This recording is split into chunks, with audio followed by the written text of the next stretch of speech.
If you're thinking about buying your first home, you might be feeling a bit overwhelmed, but don't worry, I got you covered. In this video, I'm going to cover the top things first-time homebuyers should know before you start searching for your dream house. First things first, let's talk about budget. Although you can go to some open houses and check out properties, before you dive too deep into your search, you'll want to figure out how much you can afford. And how do you do that?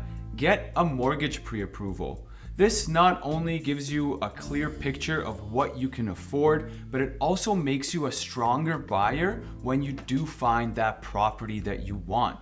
And don't overlook some of those extra costs associated with buying as well. Things like the land transfer tax, lawyer fees, and even after closing, make sure that you budget for property taxes and maintenance costs that might come up in the future. By the way, if you're in the early stages still, you're not quite ready to reach out to a mortgage broker, we have a handy mortgage calculator tool that you can use, punch in your numbers, and get a rough idea of what you might be able to afford. Check out the link for that in the comments or on the screen. So we got the budget in check. Now it's time to figure out what do we want in a home and what do we need in a home. Start off by making a list of your must-haves. Do you need a certain number of bedrooms? Are you looking within a particular location?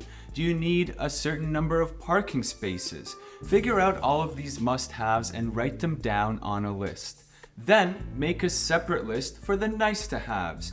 Do you want a bigger yard or perhaps a gourmet kitchen? These are the things that would be great to have, but they're not mandatory or deal breakers. Making these lists will make the home search much easier for you. You can focus on your must-haves and you won't get distracted by all the fancy bells and whistles. Do you want to explore your unique situation when it comes to buying or selling in Kitchener-Waterloo? There's a link in the comments below where you can reach out to us directly. Now that we've determined the wants and needs, it's time to do market research to figure out if that actually fits realistically into your budget.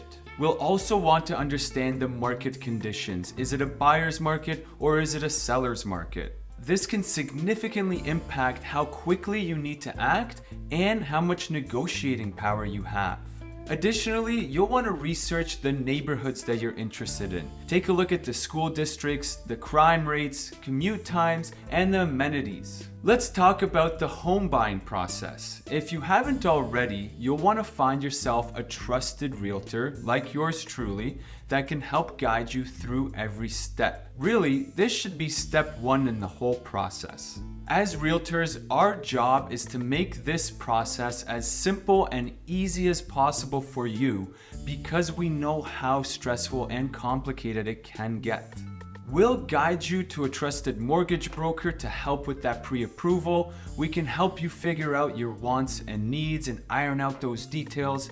And we can provide market stats and data that can help you make informed decisions.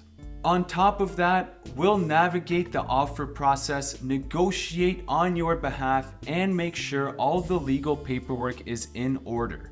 A bonus tip, you'll probably want to find somebody that has local expertise and knows the market and neighborhoods like the back of their hand.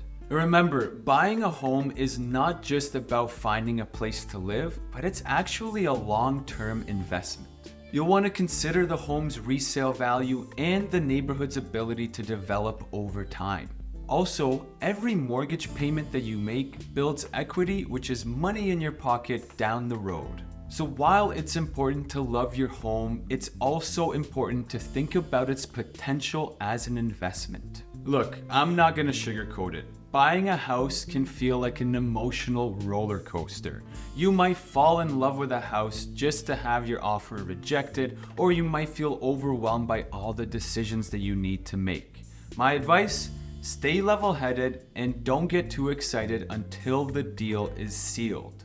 And if something doesn't feel right, be ready to walk away. There's always gonna be more houses out there. So there you have it, my top tips for first-time home buyers. I hope this makes you feel more prepared and excited. If you found this video helpful, give it a thumbs up and make sure you subscribe for our future real estate tips and advice.